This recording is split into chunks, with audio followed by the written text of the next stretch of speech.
کچھ لوگوں کو آپ ذہن میں رکھ کے تو آپ نہ صحابہ کا نام نہ غلط استعمال کریں، باقی سب لوگوں کو تو نہ غلط کریں، آپ نام لے کے بتایا کریں کہ آپ انہیں کیوں نہیں مانتے۔ عقیدے میں کھل کے آئے نا کہ آپ چند نام ذہن میں رکھ کے کہتے جی آپ صحابہ کو کیوں نہیں مانتے، اور پھر ہم بھی ایسے جواب دیتے ہیں، ہم بھی انہی کو ذہن میں رکھ کے ہم بھی کہہ دیتے ہیں کہ ہم سب کو نہیں مانتے۔ تو یہ ختم فاصلے تب ہوں گے جب تھوڑا تھوڑا مصلحت کا پردہ درمیان سے ہٹ جائے۔ آپ بائی نیم ہم سے پوچھیں، ہم آپ کو بائی نیم بتائیں، آپ ہم سے چلے میں اچھا کر کے کہہ دیتا ہوں، آپ ہمیں بائی نیم پوچھیں، ہم آپ کو بائی کریکٹر جواب دیں گے۔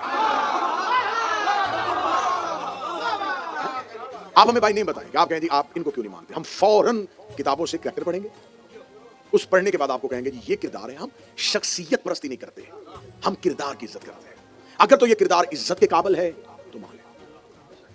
یقین کریں ہم فیملی بیک گراؤنڈ کی وجہ سے نہ کسی کو چھوڑتے ہیں نہ مانتے، اگر ہم فیملی بیک گراؤنڈ دیکھتے تو محمد بن ابی بکر کو کیوں مانتے؟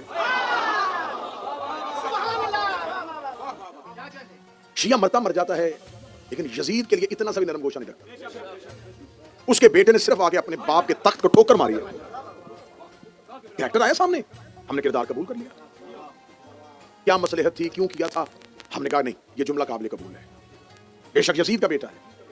تو ہمارے ہاں نہیں دیکھا جاتا کہ کون کس کا باپ ہے کس کا بیٹا ہے، ہم یہ دیکھتے ہیں کہ اس کی اہل بیت سے اور رسول کے گھر سے محبت کیا ہے۔ تو اگر ہمارا یہ معیار غلط ہے، آپ یہ سمجھتے ہیں کہ نہیں ہم اندھی تقلید کریں، ہر کسی کو ماننا شروع کر دیں، تو یہ ہم سمجھتے ہیں۔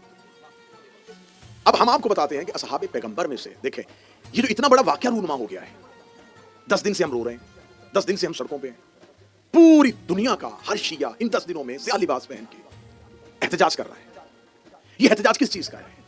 امام حسین کی شہادت کا، کہ 61 ہجری کو 10 محرم کو عراق کے صحرا میں نبی کے خاندان کا قتل ہوا ہے۔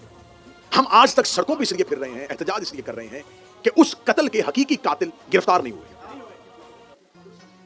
میں بڑی اہم گفتگو آپ سے کرنا چاہوں گا کیونکہ شب عاشور ہے، تو میں چاہتا ہوں کہ پیغام پورے کا پورا نشر ہو جائے۔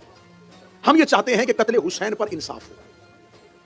مسلمان اگر اپنے دامن سے قتل حسین کا دھبہ ختم کرنا چاہتے ہیں تو ان مجرموں کی عزت کرنا چھوڑ دیں جو بلا واسطہ یا بال واسطہ قتل حسین میں شریک ہے۔ قتل حسین میں اکیلا یزید شریک نہیں ہے، قتل حسین میں یزید صرف آلہ کار ہے۔ یزید کے پیچھے کچھ محرکات ہیں جن کی وجہ سے اس نے اتنا بڑا قدم اٹھا لیا کہ جس کا کلمہ پڑھتا تھا اسی کا خاندان قتل کیا، اور یہ واقعہ کوئی 200 سال بعد بھی نہیں ہوا، نبی کے جانے کے 50 سال بعد۔